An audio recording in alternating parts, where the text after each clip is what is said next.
Hi hello ನಮಸ್ಕಾರ ಎಲ್ಲರಿಗೂ. ಅಭಿವ್ಯಕ್ತಿ ಕಥಾ ಲೋಕಕ್ಕೆ ಆತ್ಮೀಯವಾದ ಸ್ವಾಗತ. ಹುಸಿರಾದೆ ನೀ ಜೀವಕ್ಕೆ 67ನೇ ಎಪಿಸೋಡ್ ಇವಾಗ ಶುರು ಮಾಡೋಣ. ಶಾರದಾ, ಒಂದು ವಿಷಯ ಗಮನಿಸಿದೆಯಾ? ಕೇಳಿದರೆ ಯಾವ ವಿಷಯ ಅಂತ ಕೇಳ್ತಾ ಶಾರದಾ ಅವರು ಗಂಡನ ಬಳಿಗೆ ಬಂದವರು ಮೊಮ್ಮಗನನ್ನು ತಾವು ಎತ್ಕೊಂಡು ನಿನಗೆ ಮಧ್ಯಾಹ್ನ ಏನು ಅಪ್ಪಚ್ಚಿ ಮಾಡಿಕೊಡ್ಲಿ ಕೇಳಿದ್ರು. ಇಲ್ಲಿ ನೋಡೆ, ನಮ್ಮ ವಿಶ್ವನ ಹಾಗೆ ನಮ್ಮ ಜಾನಕಿರಾಮನಿಗೆ ಸಹ ಬಲಕಿವಿಯ ಹಿಂದೆ ಒಂದು ದೊಡ್ಡ ಮಚ್ಚೆ ಇತ್ತಲ್ವ, ಅದೇ ರೀತಿಯ ಮಚ್ಚೆ ನಮ್ಮ ಚಿಂಟು ಮರಿಗೂ ಇದೆ ಕೇಳಿದರೆ ಹೌದಲ್ವಾ ಅಂತ ಹೇಳಿ ಮನೆಯವರೆಲ್ಲ ಆಶ್ಚರ್ಯಪಟ್ಟರು. ಆದರೆ ಸಿಂಹನ ಮುಖ ಮಾತ್ರ ಕಹಿಯಾಗಿದ್ದು ಓಜಸ್ ಗಮನಕ್ಕೆ ಬಂದಿತ್ತು. ಇವನಜ್ಜಿ ಬರ್ತಾ ಬರ್ತಾ ಜಾಸ್ತಿ ಆಯಿತು ಇವನದ್ದು. ಇರೋದು ನಮ್ಮನೆಯಲ್ಲಿ, ನಮ್ಮ ಮನೆಯವರ ಬಗ್ಗೆನೇ ಕೊಂಕು ಮಾತಾಡ್ತಾನ. ಇವತ್ತು ಹೋಗಿ ಆ ಕಾಮುಕನಿಗೆ ಬುದ್ಧಿ ಕಲಿಸಿ ಬಂದು ಆಮೇಲೆ ಇವನಿಗೆ ಸರಿಯಾಗಿ ಬತ್ತಿ ಇಡ್ತೀನಿ. ಮೆಲ್ಲಗೆ ಗೊಣಗಿದವನು ಮತ್ತೊಮ್ಮೆ ಮನೆಯವರಿಗೆಲ್ಲ ತಿಳಿಸಿ ಮಹೇಂದ್ರನ ಬಳಿ ಚಿಂಟು ಹಾಗೆ ಮನೆಯವರ ಮೇಲೆ ಒಂದು ಕಣ್ಣಿರಲಿ ಅಂತ ಹೇಳಿ ಬೈಕ್ ಕೀ ಹಿಡಿದು ಹೊರಗೆ ನಡೆದ್ರೆ ಆರುಷಿ ಮನದ ತುಂಬ ಕೇಸ್ ವಿಚಾರವಾಗಿ ಆತಂಕ ಮತ್ತು ಆ ಕಟುಕನ ಮುಖ ನೋಡಬೇಕು ಎನ್ನೋ ಹಿಂಸೆ ತುಂಬಿಕೊಂಡಿದ್ಲು. ಓಜಸ್ ತನ್ನ ಜೊತೆಗೆ ಇರುವನು ಅನ್ನೋ ಧೈರ್ಯದಲ್ಲಿ ಹಿರಿಯರ ಆಶೀರ್ವಾದ ಪಡೆದು ಚಿಂಟುನ ಮುದ್ದಿಸಿ ಹೊರಟ್ಲು. 11 ಗಂಟೆಗೆ 5 ನಿಮಿಷ ಇರುವಾಗಲೇ ಚೀಫ್ ಮೆಟ್ರೋಪಾಲಿಟನ್ ಮ್ಯಾಜಿಸ್ಟ್ರೇಟ್ ಕೋರ್ಟ್ ತಲುಪಿದವರು ಶ್ರವಣ್ ಕುಮಾರ್ ತಿಳಿಸಿದ್ದ ಕೋರ್ಟ್ ಹಾಲ್ ಕಡೆಗೆ ಜೊತೆಯಾಗಿ ನಡೆದರು. ಕ್ಯೂಟಿ, ಬೆಳಗ್ಗೆ ಹೊರಡೋ ಅರ್ಜೆಂಟ್ನಲ್ಲಿ ಮನೆಯಲ್ಲಿ ತಿಂಡಿ ತಯಾರಿದ್ರೂ ತಿನ್ನೋಕ್ಕಾಗಲಿಲ್ಲ. ದಾರಿಯಲ್ಲಿ ಸಹ ಕೋರ್ಟ್ಗೆ ಲೇಟ್ ಆಗತ್ತೆ ಅಂತ ಹಾಗೆ ಸೀದಾ ಬೈಕ್ ಓಡಿಸ್ಕೊಂಡು ಬಂದುಬಿಟ್ಟೆ. ನಿಂಗೇನು ಹಸುವಾಗ್ತಾ ಇಲ್ಲ ತಾನೇ ಕೇಳಿದ್ರೆ ತಲೆ ಆಡಿಸಿ ಇಲ್ಲ ಅಂದ ಹುಡುಗಿಯ ಮುಖ ಪೂರ ಭಯಕ್ಕೆ ಕೆಂಪಾಗಿಬಿಟ್ಟಿತ್ತು. ಯಾಕೋ ಡಾರ್ಲಿಂಗ್ ಇಷ್ಟೊಂದು ಭಯ? ನಾನಿಲ್ವಾ ಕೇಳಿದರೆ ಆರುಷಿ ಸಣ್ಣ ನಗೆ ಸೂಸಿ ಅಂದಳು. ಭಯ ಪಡಬೇಡ ಆರು, ಇವತ್ತು ಆ ಕಟಕನಿಗೆ ಸರಿಯಾದ ಶಾಸ್ತಿ ಆಗತ್ತೆ, ನೋಡ್ತಾ ಇರು. ಹೇಳುವಾಗಲೇ ಎದುರಾಳಿ ಲಾಯರ್ ಚಂದನ್ ರಾಥೋಡ್ ಗೆಲುವಿನ ನಗೆ ಹೊತ್ತು ಬಂದರು. 11:20 ಸಮಯಕ್ಕೆ ಇವರ ಕೇಸ್ ಹಿಯರಿಂಗ್ ಶುರುವಾಯಿತು. ಮೊದಲಿಗೆ ಅಪರಾಧಿ ಎಂದು ಮಹಿಮ್ ಉರುಫ್ ವಿಜಯ್, ಶಾಶ್ವತ್ ಉರುಫ್ ಡಾರ್ವಿನ್ ಉರುಫ್ ಮಾನಸ್ ಉರುಫ್ ಶ್ರೇಯಸ್ನ ಕಟಕಟೆಗೆ ತರಲಾಯಿತು. ಸುಮಾರು 20 ವರ್ಷಗಳಿಂದ ಡಿಸ್ಟ್ರಿಕ್ಟ್ ನಂತರ CMM ಕೋರ್ಟ್ ನ್ಯಾಯಾಧೀಶರಾಗಿ ಕೆಲಸ ನಿರ್ವಹಿಸುತ್ತಿರುವ ನಾರಾಯಣ್ ರಾವ್ ಅವರು ತಮ್ಮ ನೇರ ದಿಟ್ಟ ಮಾತುಗಳಿಗೆ ಹಾಗೂ ತಾರತಮ್ಯ ಮಾಡದೆ ನ್ಯಾಯಬದ್ಧ ತೀರ್ಪು ನೀಡುತ್ತಾರೆ ಅನ್ನೋ ಹೆಗ್ಗಳಿಕೆಗೆ ಪಾತ್ರರಾಗಿದ್ದಾರೆ. ಇಲ್ಲೇ ತಾವು ಕೇಸ್ ಅರ್ಧ ಗೆದ್ದಂತೆ ಅನ್ನೋ ಅನಿಸಿಕೆ ಶ್ರವಣ್ ಕುಮಾರ್ ಅವರಿಗೆ ಮೂಡಿತ್ತು. ಪ್ರಾಸಿಕ್ಯೂಷನ್ ಪರವಾಗಿ ವಾದ ಮಾಡುತ್ತಿರುವ ಶ್ರೀಮತಿ ಇಂದಿರಾ ದೇವಾಂಶ್ ಅವರು ಕಟ್ಕಟೆಯಲ್ಲಿ ಇರುವ ಆಪಾದಿತನ ಇಷ್ಟು ವರ್ಷದ ಅಪರಾಧಗಳ ಬಗ್ಗೆ ಹಾಗೆ ಇದೇ ವ್ಯಕ್ತಿ ಮಹಿಮ್, ವಿಜಯ್ ಹಾಗೆ ಶ್ರೇಯಸ್ ಅನ್ನುವುದಕ್ಕೆ DNA ವರದಿಯ ಸಾಕ್ಷಿ ಇದೆ. ಆದರೆ ಇವರೇ ಮಾನಸ್ ಹಾಗೂ ಡಾರ್ವಿನ್ ಅನ್ನೋದಕ್ಕೆ ಮೆಡಿಕಲ್ ರಿಪೋರ್ಟ್ ಸಾಕ್ಷಿ ಇಲ್ಲ. ಆದರೆ ಇವರನ್ನು ಆ ಹೆಸರಿನಲ್ಲಿ ಗುರುತಿಸುವವರು ಇದ್ದಾರೆ. ಅವರನ್ನು ಸಾಕ್ಷಿಗಳಾಗಿ ಪರಿಗಣಿಸಬಹುದು. ಅವರನ್ನು ವಿಚಾರಣೆ ಮಾಡಲು ಘನವೆತ್ತ ನ್ಯಾಯಾಲಯ ಅನುಮತಿ ನೀಡಬೇಕೆಂದು ಕೋರಿದರು. Permission granted.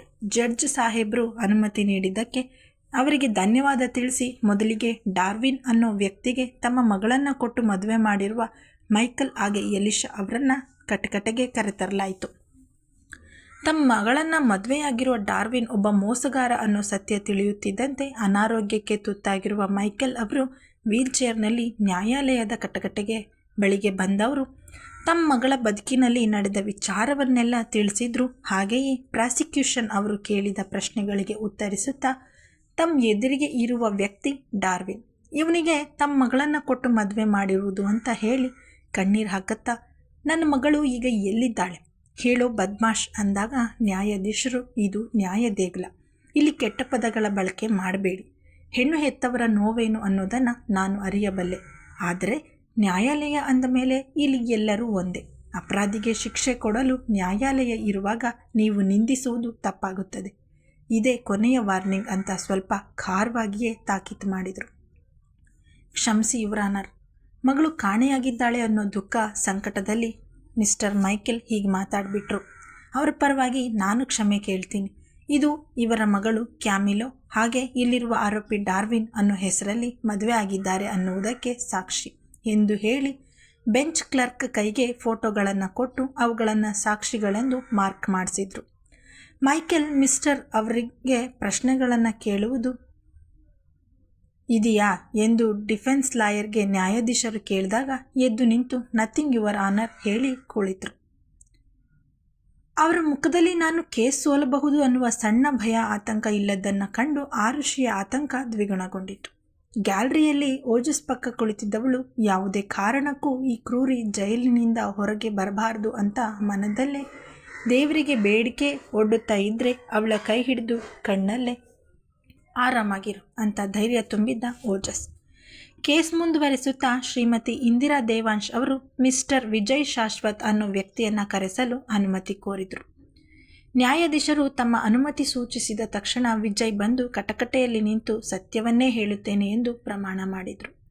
ತನ್ನ ಎದುರಿಗೆ ನಿಂತಿರುವ ವ್ಯಕ್ತಿ ಸುಮಾರು 4.5 ವರ್ಷಗಳ ಹಿಂದೆ ತನ್ನ ಆಫೀಸ್ಗೆ ತಾನೊಬ್ಬ ಜೀವ ವಿಮೆ ಮಾಡಿಸುವ ಏಜೆಂಟ್ ಅಂತ ಹೇಳ್ಕೊಂಡು ಬಂದಿದ್ದವನು ಬಲವಂತ ಮಾಡಿ ನನ್ನ ವಿಸಿಟಿಂಗ್ ಕಾರ್ಡ್ ತೆಗೆದುಕೊಂಡು ಹೋಗಿದ್ದ. ಹಾಗೆ ಅದರಲ್ಲಿ ಇದ್ದ ಮೊಬೈಲ್ ನಂಬರ್ನ ಮಾತ್ರ ಬದಲಿಸಿ ತಾನೇ ವಿಜಯ್ ಅನ್ನೋ ಐಡೆಂಟಿಟಿ ಬಳಸಿ ಆರುಷಿ ಹಾಗೆ ಅವಳ ಕುಟುಂಬ ಸದಸ್ಯರಿಗೆ ಮೋಸ ಮಾಡಿದ್ದಾನೆ. ಈ ಸತ್ಯ ತಿಳಿದು ಬರ್ತಿದ್ದಂತೆ ಹತ್ತಿರ ಪೊಲೀಸ್ ಸ್ಟೇಷನ್ನಲ್ಲಿ ತಾನು ದೂರು ದಾಖಲಿಸಿದ್ದೆ ಎಂದು ಹೇಳಿ ಅದಕ್ಕೆ ಸಂಬಂಧಪಟ್ಟ ಸಾಕ್ಷಿ ಒದಗಿಸಿದ್ದ. ಅದನ್ನು ಪಡೆದು ಕೂಲಂಕುಷವಾಗಿ ಕಣ್ಣಾಡಿಸಿದ ನ್ಯಾಯಾಧೀಶರು ಮತ್ತೆ ಡಿಫೆನ್ಸ್ ಲಾಯರ್ಗೆ ಏನಾದರೂ ಪ್ರಶ್ನೆ ಮಾಡೋದಿದೆಯಾ ಕೇಳಿದರೆ ಮತ್ತದೇ ರಾಗ ಆಡಿದ್ರು ಅಡ್ವೊಕೇಟ್ ಚಂದನ್ ರಾಥೋಡ್. ಸರಿ, ಹಾಗಾದರೆ ಈ ಕೇಸ್ ನೀರಿನಷ್ಟೇ ಕ್ಲಿಯರ್ ಆಗಿದೆ. ಬೇಕಾದ ಸಾಕ್ಷಿಗಳನ್ನು ಪ್ರಾಸಿಕ್ಯೂಷನ್ನವರು ಒದಗಿಸಿದ್ದಾರೆ. ಇಲ್ಲಿರುವ ಈ ಮನುಷ್ಯ ಅದೆಷ್ಟೋ ಹೆಸರುಗಳಿಂದ ತನ್ನನ್ನು ತಾನು ಗುರುತಿಸಿಕೊಂಡು ಹೆಣ್ಣು ಮಕ್ಕಳನ್ನು ಮದುವೆಯಾಗಿ ನಂತರ ಅವರ ಮಾನಭಂಗ ಮಾಡಿ ಅವರನ್ನು ವಿದೇಶಕ್ಕೆ ಮಾರುತ್ತಿದ್ದರು ಅನ್ನುವ ಎಲ್ಲ ಆಪಾದನೆಗಳಿಗೆ ಪ್ರಾಸಿಕ್ಯೂಷನ್ನವರು ಸಾಕ್ಷಿ ಒದಗಿಸಿದ್ದಾರೆ. ಆದರೆ ಈ ಆಪಾದಿತನ ಪರ ವಾದ ಮಾಡಬೇಕಾದ ವಕೀಲರು ಈ ವ್ಯಕ್ತಿ ಯಾವುದೇ ತಪ್ಪು ಮಾಡಿಲ್ಲ ಅಂತ ಅಥವಾ ಪ್ರಾಸಿಕ್ಯೂಷನ್ ಒದಗಿಸಿದ ಸಾಕ್ಷಿಗಳು ತಪ್ಪು ಅಂತ ವಾದ ಮಂಡಿಸದೆ ಮೌನ ವಹಿಸಿರುವುದು ನಿಜಕ್ಕೂ ಅಚ್ಚರಿಯ ಸಂಗತಿ. ನ್ಯಾಯಾಲಯಕ್ಕೆ ಒದಗಿಸಿರುವ ಸಾಕ್ಷಿ ಆಧಾರಗಳ ಮೇಲೆ IPC ಸೆಕ್ಷನ್ 420 IPC ಸೆಕ್ಷನ್ ನ್ಯಾಯಾಧೀಶರು ತಮ್ಮ ಮಾತನ್ನು ಮುಂದುವರೆಸುವ ಮುನ್ನವೇ ಚಂದನ್ ರಾಥೋಡ್ ಅವರು, ಕ್ಷಮಿಸಿ ಯುವರ್ ಆನರ್, ನನಗೆ ಯಾವ ಸಾಕ್ಷಿ ಆಧಾರವನ್ನು ಪರೀಕ್ಷಿಸುವ ಅಥವಾ ಪ್ರಶ್ನಿಸುವ ಅವಶ್ಯಕತೆ ಇಲ್ಲ. ಬದಲಿಗೆ ನೀವು ಈ ಮೆಡಿಕಲ್ ರಿಪೋರ್ಟ್ನ ಒಮ್ಮೆ ನೋಡಿ ಪರಿಶೀಲಿಸಿ ಹೇಳಿ. ಈ ಹಿಂದೆ ಸಿಂಹ ಇವರಿಗೆ ತಂದುಕೊಟ್ಟಿದ್ದ ವೈದ್ಯಕೀಯ ಪ್ರಮಾಣ ಪತ್ರವನ್ನು ನ್ಯಾಯಾಲಯಕ್ಕೆ ಸಲ್ಲಿಸುತ್ತಿದ್ದಂತೆ ಅದರ ಮೇಲೆ ಕಣ್ಣಾಡಿಸಿದ ನ್ಯಾಯಾಧೀಶರ ಉಬ್ಬುಗಳು ಇದು ನಿಜವೇ ಅನ್ನುವಂತೆ ಬೆಸೆದಿದ್ದವು. ಮೆಡಿಕಲ್ ರಿಪೋರ್ಟ್ನಲ್ಲಿ ಮಹಿಮ್ ಬಾಜ್ವಾ ಅನ್ನುವ ವ್ಯಕ್ತಿ ಡಿಸೋಸಿಯೇಟಿವ್ ಐಡೆಂಟಿಟಿ ಡಿಸಾರ್ಡರ್ ಅಥವಾ ಜನಸಾಮಾನ್ಯರಿಗೆ ತಿಳಿದಿರುವ ಹಾಗೆ ಮಲ್ಟಿಪಲ್ ಪರ್ಸನಾಲಿಟಿ ಡಿಸಾರ್ಡರ್ ಕಾಯಿಲೆಯಿಂದ ಬಳಲುತ್ತಿದ್ದು, ಈ ವ್ಯಕ್ತಿ ಅವರ ಆಸ್ಪತ್ರೆಯಲ್ಲಿ ಸುಮಾರು 5 ವರ್ಷಗಳಿಂದ ಈ ಕಾಯಿಲೆಗೆ ಸಂಬಂಧಪಟ್ಟ ಚಿಕಿತ್ಸೆ ಪಡೆಯುತ್ತಿದ್ದಾರೆ ಅಂತ ಪಂಜಾಬ್ನಲ್ಲಿರುವ ಸರ್ಕಾರಿ ಆಸ್ಪತ್ರೆಯ dean neuro surgeon Raghunath Singh ಅವರು ನೀಡಿರುವ ಪ್ರಮಾಣ ಪತ್ರವನ್ನು ನ್ಯಾಯಾಲಯದ ಮುಂದೆ ಚಂದನ್ ಅವರು ಮಂಡಿಸಿದ್ದಾರೆ. ಸೊ ಮಿಸ್ಟರ್ ರಾಥೋಡ್, ನಿಮ್ಮ ಕಕ್ಷಿದಾರರಿಗೆ ಈ ವೈದ್ಯಕೀಯ ಪ್ರಮಾಣ ಪತ್ರದಲ್ಲಿ ನಮೂದಿಸಿರುವಂತೆ ಡಿಸೋಸಿಯೇಟಿವ್ ಐಡೆಂಟಿಟಿ ಡಿಸಾರ್ಡರ್ ಇದೆ ಅಂತ ಹೇಳ್ತಿದ್ದೀರಾ?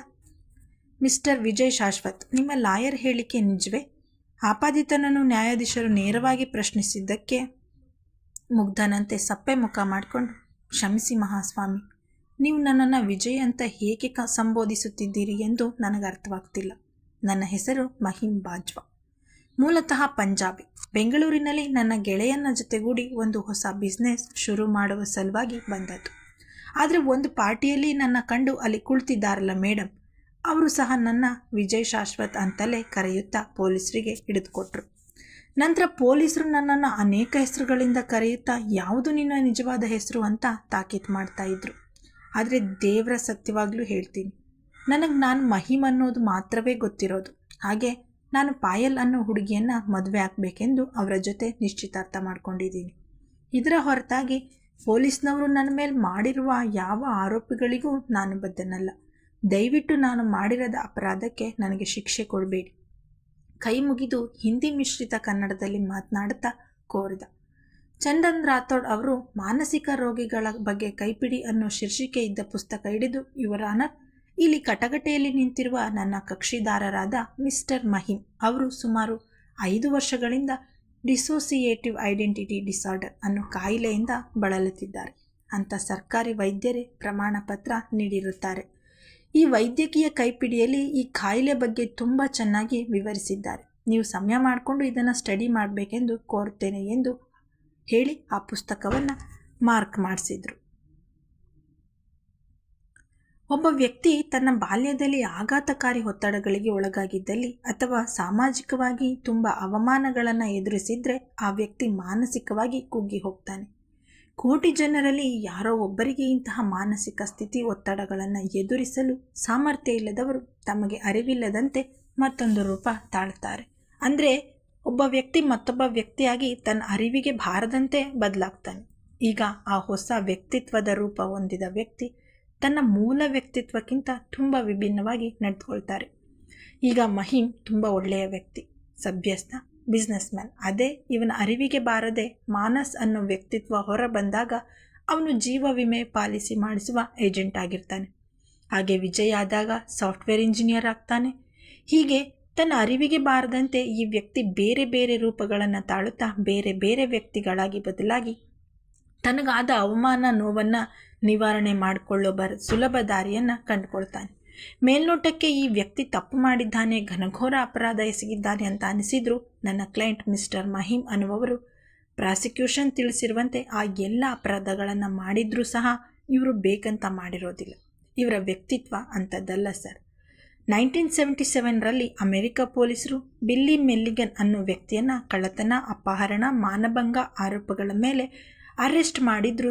ಅವರ ಮೇಲೆಯೂ ಹೀಗೆ ವಿವಿಧ ಹೆಸರುಗಳನ್ನು ಉಪಯೋಗಿಸಿಕೊಂಡು ಈ ವ್ಯಕ್ತಿ ಮೋಸ ಮಾಡಿದ್ದಾನೆ, ನಯವಂಚಕ ಎಂದು ಪೊಲೀಸರು ಆರೋಪ ಮಾಡಿದರು. ಆದರೆ ಅವನ ಹೇಳಿಕೆ ಆಧಾರದ ಮೇಲೆ ಅನುಮಾನ ಬಂದು ನ್ಯಾಯಾಲಯ ಅವನನ್ನು ಸೈಕ್ಯಾಟ್ರಿಸ್ಟ್ ಬಳಿ ಚೆಕಪ್ ಮಾಡಿಸಿದಾಗ ತಿಳಿದು ಬಂದದ್ದು ಆ ವ್ಯಕ್ತಿಗೆ ಮಲ್ಟಿಪಲ್ ಪರ್ಸನಾಲಿಟಿ ಡಿಸಾರ್ಡರ್ ಇದೆ.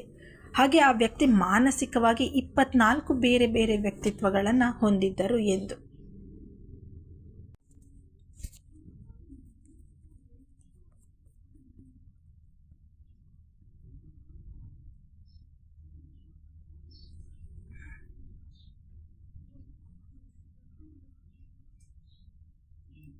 ಆ ಕೇಸ್ ಅಂದಿನ ಕಾಲದಲ್ಲಿ ಒಂದು ಸಂಚಲನವನ್ನೇ ಸೃಷ್ಟಿ ಮಾಡಿತ್ತು. ಈ ಕೇಸ್ನ ಆಧಾರದ ಮೇಲೆ ಅದೆಷ್ಟು ಕಾದಂಬರಿಕಾರರು ಕಥೆಗಳನ್ನು ಬರೆದಿದ್ದಾರೋ, ಅದೆಷ್ಟು ಸಿನಿಮಾಗಳು ಬಂದವೋ ತಿಳಿಯೋದು. ಆದರೆ ಇಂತಹ ಒಂದು ಮಾನಸಿಕ ಅಸ್ವಸ್ಥತೆ ಹೊಂದಿರುವ ಈ ವ್ಯಕ್ತಿಗೆ ನ್ಯಾಯಾಲಯ ಶಿಕ್ಷೆಯ ಬದಲು ಸೂಕ್ತ ಚಿಕಿತ್ಸೆ ಒದಗಿಸಿದಲ್ಲಿ ಮಿಸ್ಟರ್ ಮಹಿಮ್ಗೆ ಅಲ್ಲದೆ ಈ ಸಮಾಜಕ್ಕೂ ಒಳಿತು ಮಾಡಿದಂತಾಗುತ್ತದೆ ಎಂದು ಹೇಳಿ ತಮ್ಮ ಮಾತುಗಳನ್ನು ಮುಗಿಸಿದರು. ಆದರೆ ಡಿಫೆನ್ಸ್ ಲಾಯರ್ ಹೇಳ್ತಿರುವುದೆಲ್ಲ ಸುಳ್ಳು, ತಮಗೆ ಈ ಮೆಡಿಕಲ್ ರಿಪೋರ್ಟ್ ಮೇಲೆ ಅನುಮಾನವಿದೆ ಅಂತೇಳಿ ಪ್ರಾಸಿಕ್ಯೂಷನ್ ಲಾಯರ್ ಅಬ್ಜೆಕ್ಷನ್ ಹಾಕಿದಾಗ ಆಗಲೇ ಊಟದ ಸಮಯವಾಗಿದೆ, ಅಲ್ಲದೆ ತಾವು ಈ ಕಾಯಿಲೆಯ ಬಗ್ಗೆ ಸ್ಟಡಿ ಮಾಡಿ ಸತ್ಯಾಸತ್ಯತೆಗಳನ್ನು ತಿಳ್ಕೊಳ್ಬೇಕು ಎಂದು ನ್ಯಾಯಾಧೀಶರು ಈ ಕೇಸ್ನ ಮುಂದಿನ ಹಿಯರಿಂಗ್ 10 ದಿನಗಳ ನಂತರ ಅಂದರೆ ಮುಂದಿನ ಬುಧವಾರಕ್ಕೆ ಮುಂದೂಡಿದರು. ಅಲ್ಲಿಯವರೆಗೆ ಆಪಾದಿತನನ್ನು ನ್ಯಾಯಾಂಗ ಬಂಧನದಲ್ಲಿ ಇರಿಸುವಂತೆ ಪೊಲೀಸಿನವರಿಗೆ ನಿರ್ದೇಶನ ನೀಡಿ ದ ಕೋರ್ಟ್ ಈಸ್ ಅರ್ಜೆಂಟ್ ಎಂದು ಹೇಳಿ ನ್ಯಾಯಾಧೀಶರು ಎದ್ದು ನಿಂತು ಕೈ ಮುಗಿದು ಹೊರಟು ಬಿಟ್ಟರೆ ಕೋರ್ಟ್ ಹಾಲ್ನಲ್ಲಿ ಇದ್ದವರೆಲ್ಲ ಎದ್ದು ಜಡ್ಜ್ ಸಾಹೇಬ್ರಿಗೆ ಕೈ ಮುಗಿದು ಗೌರವ ಸೂಚಿಸಿದರು.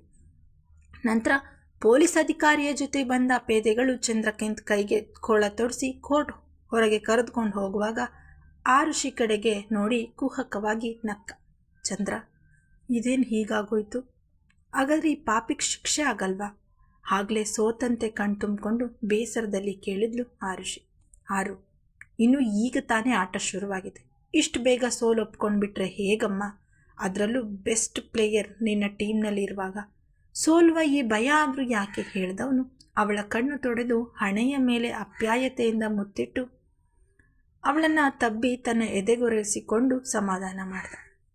ಕೋರ್ಟ್ ಹಾಲ್ ಹೊರಗಿರುವ ಪೊಲೀಸ್ ಜೀಪ್ ಕಡೆಗೆ ಚಂದ್ರಕಾಂತ್ನನ್ನು ಎಳೆದುಕೊಂಡು ಹೋಗ್ತಿರುವಾಗ ಇವರಿಬ್ಬರನ್ನ ಕಂಡು ಅವನ ಹೊಟ್ಟೆಯಲ್ಲಿ ಮೆಣಸಿನಕಾಯಿ ಹರಿದಂತಾಗಿತ್ತು. ಅವನ ಮೋಸದ ಬದುಕಿನ ಸುಖದ ಅಧ್ಯಾಯಗಳಿಗೆ ಇವರಿಬ್ಬರೇ ಅಂತ್ಯ ಹಾಡಲು ಪಣ ತೊಟ್ಟು ನಿಂತಿದ್ದಾರೆ ಅನ್ನುವುದು ಈ ಹಿಂದೆಯೇ ಇವರಿಬ್ಬರು ಸೇರಿ ಅರೆಸ್ಟ್ ಮಾಡಿಸಿದ್ರಿಂದ ತಿಳಿದು ಬಂದಿದೆ. ಇದರ ಮೇಲೆ ಇವರಿಬ್ಬರ ನಿಕಟತೆ ನಿಜಕ್ಕೂ ಅವನಿಂದ ಸಹಿಸಲಾಗ್ತಿಲ್ಲ. ಆರುಷಿಯನ್ನು ಇನ್ನೂ ಅನುಭವಿಸಬೇಕು, ಅವಳನ್ನು ನರಳಿಸಿ ಹಿಂಸಿಸಿ ತಾನು ಗೆದ್ದೆ ಅಂತ ಬೀಗಬೇಕು ಅನ್ನೋ ಹುಚ್ಚು ಆಸೆ ಹೊಂದಿರುವ ಚಂದ್ರಕಾಂತ್ಗೆ ಅವಳು ಇನ್ನೊಬ್ಬನ ಬಾಹುಬಂಧನದಲ್ಲಿ ಇರುವುದನ್ನು ಕಂಡು ಸಹಿಸಲಾಗಲಿಲ್ಲ.